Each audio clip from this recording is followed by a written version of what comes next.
The dim glow of the alien ship's interior flickered as a lone human figure crouched over an intricate piece of armor. The metallic exoskeleton, adorned with glowing blue veins and sharp edges that seemed almost alive, rested on a makeshift workbench. Its owner, the towering queen of this alien race, stood nearby, her presence commanding even in stillness. She loomed like a shadow against the curved walls of the vessel, watching him intently. The man, his name was Callan Drake, wasn't supposed to be here. A soldier by trade, he had stumbled into this mess after his unit was ambushed during a reconnaissance mission deep within uncharted space. Separated from his comrades, injured, and desperate for survival, he found himself captured not by enemy forces but by them. The Xylari, as they called themselves, were unlike any species humanity had encountered before. Their sleek bodies shimmered with iridescent scales, their elongated limbs moved with unnatural grace, and their eyes glowed faintly with intelligence far beyond what humans could comprehend. Callan wasn't exactly thrilled about being taken aboard their massive mothership, but it beat dying alone in the void of space.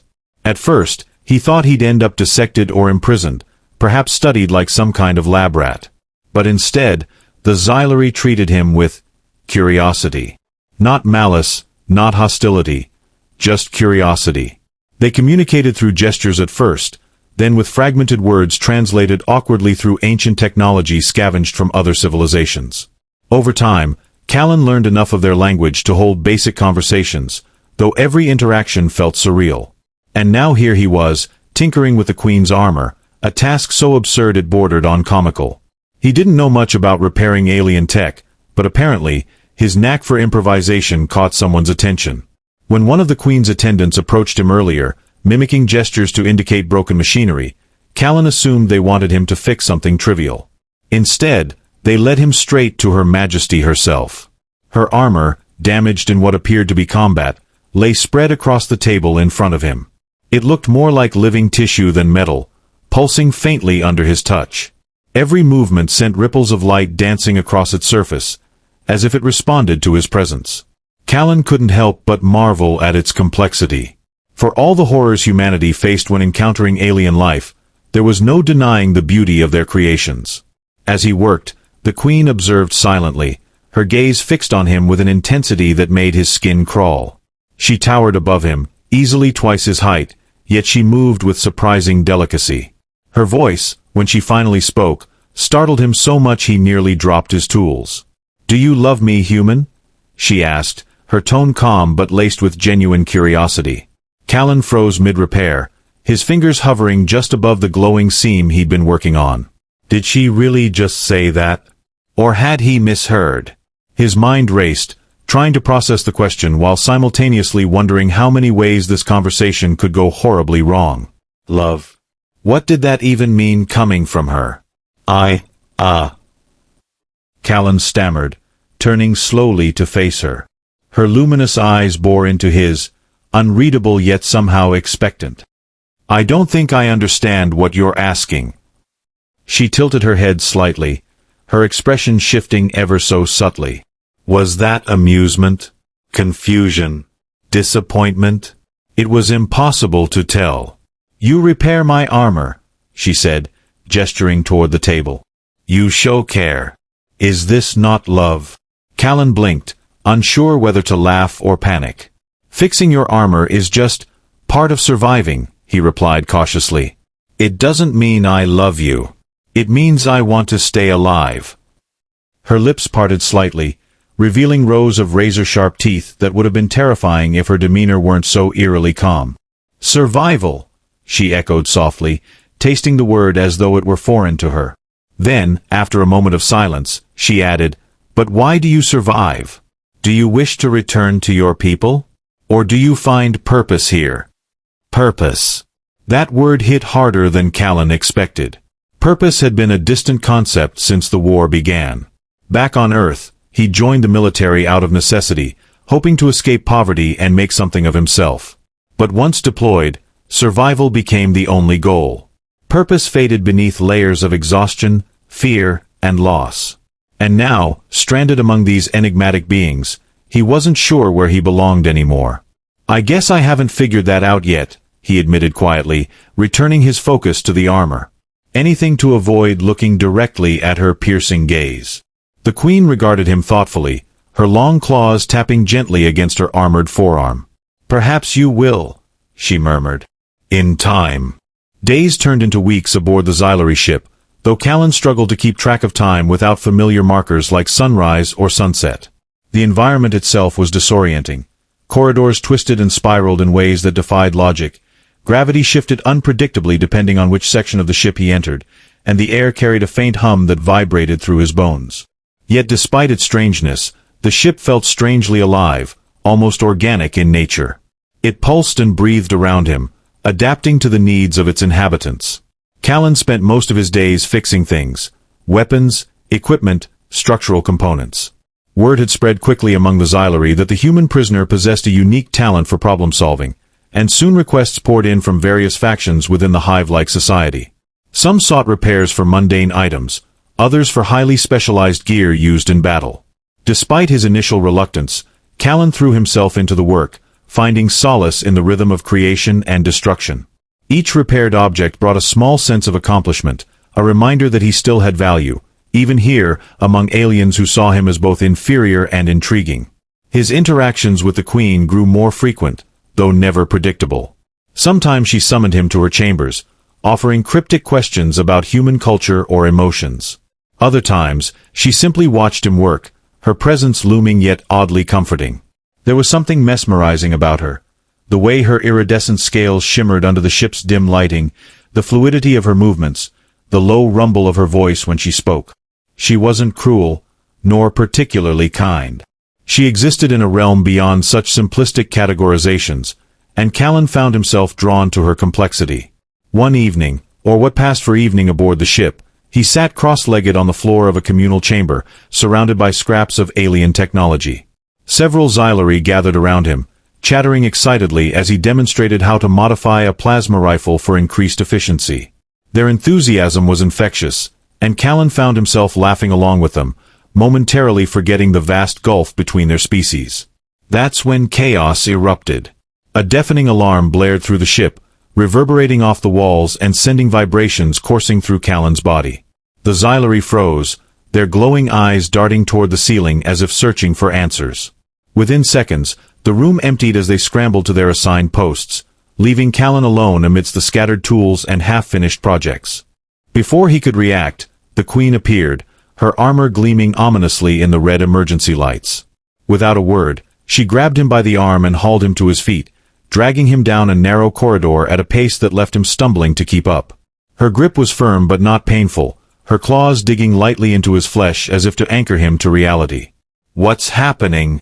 Callan shouted over the din, his heart pounding in his chest. "Attack," she replied tersely, her voice clipped with urgency. "Hostile force approaches. You must come." "Why me?" he demanded, though he already knew the answer. If he stayed behind, he'd either be killed in the crossfire or abandoned altogether. Neither option appealed to him. "No time," she snapped, yanking open a hatch that led to a lower level of the ship. The air grew colder as they descended, the walls closing in around them. Finally, they reached a sealed door flanked by two heavily armed Xylari guards. The Queen barked a command in her native tongue, and the doors slid open with a hiss. Inside was a control room, bustling with activity. Xylari operators scurried between consoles, their clawed hands flying over holographic interfaces as data streamed across translucent screens. At the center of the chaos stood another figure, a male Xylari, tall and imposing, with jagged scars running down his face. His armor was battered and scorched, evidence of countless battles fought and won. He turned as they entered, his eyes narrowing when they landed on Callan. "This is the human," he growled, stepping forward. His voice dripped with disdain, each syllable laced with venom. "Why bring him here? He is weak. Useless." "He has proven otherwise," the Queen countered sharply, her tone leaving no room for argument. "He stays." The male sneered but said nothing further, retreating to his post with obvious reluctance. Callan swallowed hard, acutely aware of the tension crackling between them.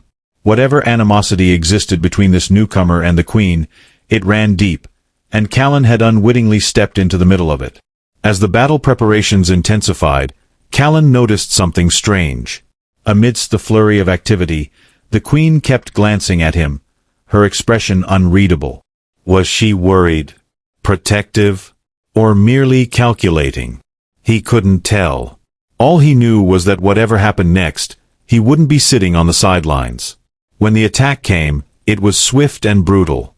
The ship shuddered violently as enemy vessels unleashed barrages of energy weapons, tearing through the outer hull with devastating precision. Alarms screamed incessantly, drowning out the shouts of the Xylari crew as they scrambled to defend their home. Callan clung to a railing, his knuckles white as explosions rocked the control room. Sparks flew from overloaded consoles, and smoke filled the air, choking anyone unlucky enough to breathe it in. The Queen barked orders, her voice cutting through the chaos like a blade. She moved with terrifying speed, directing her warriors with calculated efficiency. Her male counterpart, the scarred Xylari who despised Callan, led a team of soldiers into the fray, disappearing into the labyrinthine corridors to engage the invaders head-on. Meanwhile, the Queen positioned herself near the main console, her glowing eyes scanning the tactical displays with unwavering focus. Callan, however, refused to remain idle. Though he lacked the physical prowess of the Xylari, he had something they desperately needed: ingenuity. Grabbing a discarded toolkit, he dove under a damaged console, his fingers flying over exposed wires and circuits. Sweat dripped from his brow as he worked, his mind racing to reroute power and stabilize failing systems. Around him, the battle raged on, but he blocked it out, focusing solely on the task at hand. "You should leave," one of the operators shouted, gesturing toward the exit. "This is no place for you." Callan ignored him, gritting his teeth as he forced a stubborn connection into place. "If I leave, we're dead," he shot back, his voice hoarse but determined. "Just give me a minute." Finally, with a triumphant grunt, he slammed the panel shut and scrambled to his feet. The console roared to life, its display stabilizing just in time to reveal the full scope of the invasion. Enemy forces had breached multiple sections of the ship, overwhelming the defenders with sheer numbers. Worse still, their leader, an enormous creature clad in blackened armor, had infiltrated the central chamber, cutting a swath of destruction in his wake. The Queen met Callan's gaze, her expression unreadable. "Can you fight?" she asked bluntly. Callan hesitated, his hand instinctively reaching for the plasma pistol strapped to his side. He wasn't trained for close-quarters combat, but he'd survived worse odds. Taking a deep breath, he nodded. "Yeah. Let's do this." Together, they charged into the fray, the Queen's lethal grace complementing Callan's scrappy determination.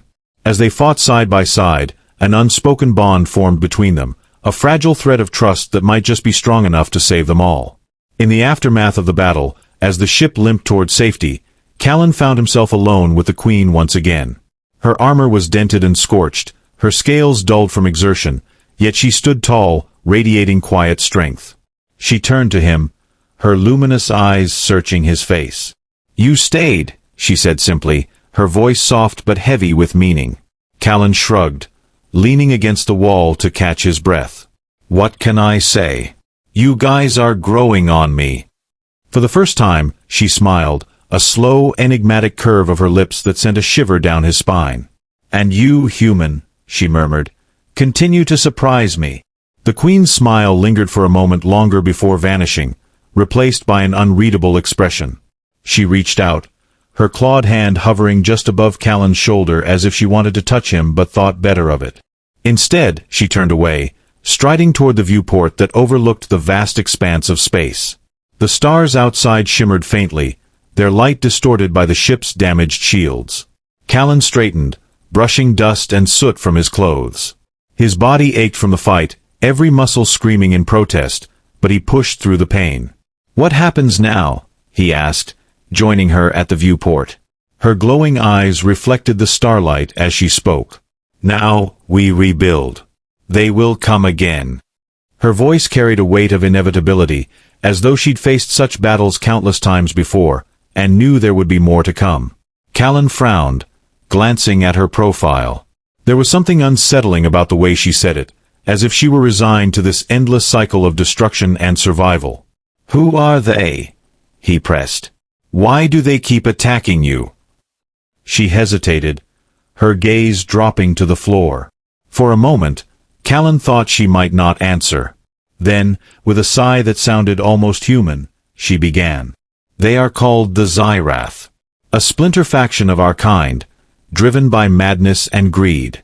Once, long ago, we were one people. But they sought power beyond reason, bending themselves and others to their will. When we refused to follow their path, they declared war. And you've been fighting ever since, Callan finished, piecing together the story. He couldn't help but feel a pang of sympathy for her. Wars like this, ones born of division and betrayal, were all too familiar to him. Back on Earth, humanity had waged similar conflicts over land, resources, ideology. The scale might have been different, but the suffering was the same. Yes, she confirmed, her tone heavy with sorrow. But this is not your war, human. You should return to your kind when the time comes. Callan opened his mouth to respond, then closed it again. Something about her words struck a chord deep within him. Return to his kind? To what? A planet ravaged by its own wars, where soldiers like him were disposable pawns in someone else's game. He'd spent years running from that life, only to find himself thrust into another conflict entirely. And yet, here, among the Xylari, he felt strangely alive. Purposeful. Valued, even. Before he could say anything, the ship lurched violently, throwing them both off balance. Alarms blared once more, louder and more urgent than before. Callan stumbled toward the nearest console, his heart sinking as he saw the readouts flashing red. What now? He muttered under his breath. The Xyrath, the Queen growled, her claws flexing in anger. They've returned, and brought reinforcements. The second wave hit harder than the first. This time, the enemy vessels didn't bother with precision strikes. They launched everything they had, overwhelming the already weakened defenses of the Xylari mothership. Explosions tore through the hull, sending debris flying into the vacuum of space. Crew members scrambled to contain breaches while others fought back against boarding parties that poured into the corridors like a flood. Callan found himself separated from the Queen during the chaos, caught in a firefight alongside a group of Xylari warriors. Their leader, a wiry female with emerald-green scales, barked orders in rapid-fire clicks and growls. Though he couldn't understand her language fully, her gestures made it clear, hold the line or die trying. As they exchanged fire with the Xyrath invaders, Callan noticed something odd.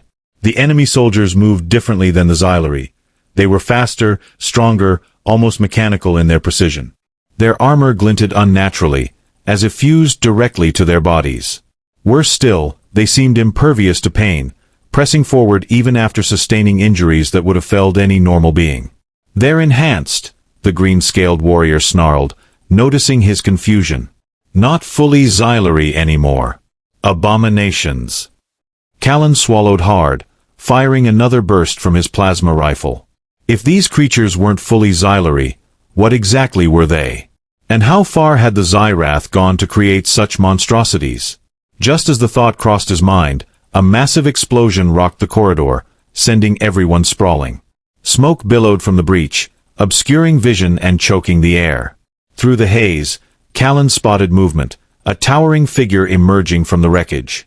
It was the black-armored leader from earlier, his presence radiating menace. His eyes burned with a cold, unnatural light as he scanned the survivors. "Kill them all," he commanded in a voice devoid of emotion. Without hesitation, his troops surged forward, cutting down the remaining defenders with brutal efficiency.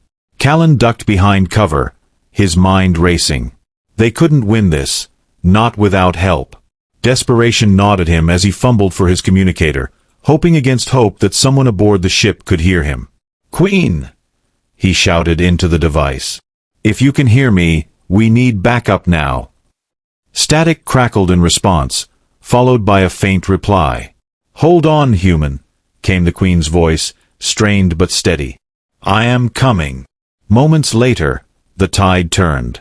The Queen arrived like a storm, her movements a blur of speed and fury. With a single swipe of her claws, she decapitated 2 Xyrath soldiers, their bodies collapsing in heaps. Behind her trailed a small contingent of elite guards, their weapons blazing as they carved a path through the enemy ranks. For a brief moment, Victory seemed possible. But then, the black-armored leader raised his hand, and everything changed. A low hum filled the air, growing louder with each passing second. Callan looked around in confusion, searching for the source of the sound. That's when he saw it, a pulsating orb of energy hovering above the leader's palm. Its surface writhed with tendrils of dark light, twisting and coiling like living things. "Fall back!"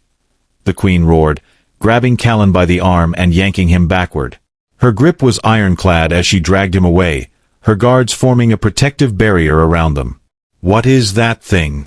Callan demanded, struggling to keep up with her frantic pace. "A weapon," she replied grimly. "One capable of destroying us all." The orb unleashed its payload moments later, releasing a shockwave that tore through the corridor. Walls buckled, floors collapsed, and screams echoed in the aftermath. Callan shielded his face as debris rained down around them, his ears ringing from the force of the blast. When the dust settled, the queen staggered to her feet, blood trickling from a gash on her forehead. Her armor was cracked, her scales dulled and chipped, but her determination remained unshaken. "We must retreat," she said, turning to Callan. "There is a fail-safe chamber deeper within the ship. We can regroup there." "But what about the others?" Callan protested, looking back at the devastation. Dozens of Xylari lay dead or dying, their bodies strewn across the wreckage. "They are lost," she replied harshly, though her eyes betrayed her grief. "Survival takes priority. Come." Reluctantly, Callan followed her, his legs heavy with exhaustion and guilt. As they navigated the ruined corridors, he couldn't shake the feeling that they were walking into a trap. Something about the black-armored leader, the way he carried himself, the detached cruelty in his voice, felt eerily familiar. Almost human. It wasn't until they reached the fail-safe chamber that the truth finally came to light. The queen sealed the door behind them, activating layers of security protocols to buy them time. Inside, holographic projections flickered to life, displaying schematics of the ship and data logs detailing the history of the Xylari-Xyrath conflict. And there, buried deep within the archives, was the revelation that shattered everything Callan thought he knew. The black-armored leader wasn't Xylari at all. He was human, or at least he had been once. Decades ago, during humanity's first disastrous encounter with the Xyrath, a soldier named Elias Kane had been captured and subjected to horrific experiments. His body had been augmented, his mind twisted, until nothing remained of the man he'd once been. Now, he served as the Xyrath's ultimate weapon, a fusion of human ingenuity and alien savagery. Callan stared at the image on the screen, his stomach churning. The scarred face, the cold eyes, it was unmistakable. "Kane," he whispered, the name tasting bitter on his tongue. The queen placed a hand on his shoulder, her touch surprisingly gentle. "He is no longer the man he was," she said softly. "But perhaps you can reach him. Remind him of who he used to be." Callan shook his head, disbelief warring with resolve. "Even if I could, why would he listen to me? He's a monster." "No," the queen corrected firmly. "He is a victim, just like you. Just like me. The question is, human, are you willing to save him, even at great cost to yourself?" Callan stood frozen, staring at the holographic image of Elias Kane. The weight of the queen's question pressed down on him, heavy and unyielding. Could he save someone who had been so thoroughly broken? Someone who now led an army bent on destruction? It seemed impossible, but as he looked into the queen's luminous eyes that held a mix of desperation and hope, he realized there was no other choice. "I'll do it," Callan said finally, his voice steady despite the turmoil inside him. "But I can't promise anything." The queen nodded, her expression softening ever so slightly. "That is all I ask, human. Trust in yourself, as I trust in you." With those words, they devised a plan. The queen would lead a diversionary assault to draw the Xyrath forces away from their stronghold, giving Callan a chance to infiltrate their ranks and confront Kane. It was a risky gambit, one that relied heavily on timing and luck, but it was the only way forward. The infiltration proved harder than Callan anticipated. Disguised in scavenged pieces of Xyrath armor, he moved cautiously through the enemy ship, avoiding patrols and staying in the shadows. Every step felt like walking a tightrope. One wrong move, and he'd be discovered. But his determination kept him going. He thought about the Queen, about the Xylari warriors who had fought beside him, and even about Kane, the man Kane used to be, and found strength in their shared humanity. Finally, after what felt like hours, he reached the command chamber. There, standing over a tactical display, was Kane. His blackened armor gleamed under harsh lighting, and his scarred face was set in a grim mask of concentration. For a moment, Callan hesitated, struck by how alien yet familiar Kane appeared. Then, steeling himself, he stepped forward. "Kane!" he called out, his voice echoing in the cavernous room. Kane turned slowly, his cold eyes narrowing as they landed on Callan. Recognition flickered briefly before being replaced by disdain. "You're just another lost cause," Kane sneered, raising his weapon. "Do you really think you can stop me?" Callan raised his hands in surrender, buying himself time. "I'm not here to fight you, Kane. I'm here to remind you of who you are, or who you were." Kane laughed, a hollow sound devoid of warmth. "Who I was is dead. Humanity betrayed me, left me to rot. The Xyrath gave me purpose, power. You couldn't possibly understand." "I understand more than you think," Callan shot back, taking a cautious step closer. "I've seen war, Kane. I know what it does to people. But this isn't you. This hatred, this rage, it's eating you alive. Don't let them win." For a fleeting second, Kane's composure faltered. Pain flashed across his face, raw and unguarded. "It's too late for redemption," he muttered, lowering his weapon slightly. "They've taken everything from me." "No," Callan insisted, closing the distance between them. "Not everything. You still have a choice. You can end this madness, Kane. Help us stop the Xyrath. Prove to yourself that you're more than their puppet." Kane stared at him, his grip tightening on the weapon. The silence stretched taut, broken only by the faint hum of machinery. Finally, with a shaky breath, he dropped the weapon to the floor. "What do I need to do?" he asked, his voice barely above a whisper. The battle that followed was chaotic but decisive. With Kane's help, Callan and the Queen launched a coordinated counterattack, crippling the Xyrath fleet and driving them into retreat. The tide of the war shifted dramatically, thanks to Kane's insider knowledge of their strategies and weaknesses. Together, the Xylari and their unlikely human allies secured victory, at great cost, but with renewed hope. In the aftermath, as repairs began on both ships, Callan found himself standing once again with the Queen. Her armor had been repaired, its glowing veins pulsing softly in the dim light. She regarded him with an expression he couldn't quite read, though there was warmth in her gaze. "You did well, human," she said, her voice tinged with pride. "You saved us all." Callan shrugged modestly, though a small smile tugged at his lips. "Couldn't have done it without Kane. Turns out, he's not such a bad guy after all." The Queen tilted her head, considering this. Perhaps redemption is possible for everyone, given the right circumstances. As they spoke, Kane approached, his once menacing presence now subdued. His scars remained, but his demeanor had softened, almost hesitant. "Thank you," he said simply, addressing both Callan and the Queen, "for showing me another path." The Queen extended a clawed hand toward him, a gesture of acceptance. "You are welcome among us, Kane. If you wish to stay." Kane nodded, gratitude shining in his eyes. "I'd like that." Weeks later, the Xylari ship hosted a celebration unlike any Callan had ever seen. Music filled the air, alien melodies that resonated deep within his chest, and vibrant lights danced across the walls. Xylari and humans mingled freely, sharing stories and laughter. Even Kane joined in, his laughter genuine and infectious. Callan found himself seated beside the Queen, watching the festivities unfold. She leaned closer, her voice low and intimate. "Do you still wish to return to your kind, human?" He glanced at her, surprised by the question. Truthfully, he hadn't thought much about leaving. Here, among the Xylari, he'd found something he hadn't known he was searching for: belonging. purpose, and maybe something more. Not yet, he replied, meeting her gaze.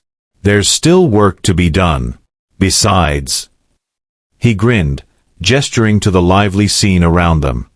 I think I've earned a little vacation first. Her lips curved into that slow, enigmatic smile he'd come to adore. Very well, human. Stay as long as you like. After all, we owe you much. As the night wore on, Callan realized something profound. Love wasn't always loud or dramatic. Sometimes, it was quiet and steady, growing in the spaces between moments of chaos. Whether it was the bond he shared with the Queen, the camaraderie with Cain, or the newfound family he'd found among the Xyleri, he knew he'd never forget this chapter of his life.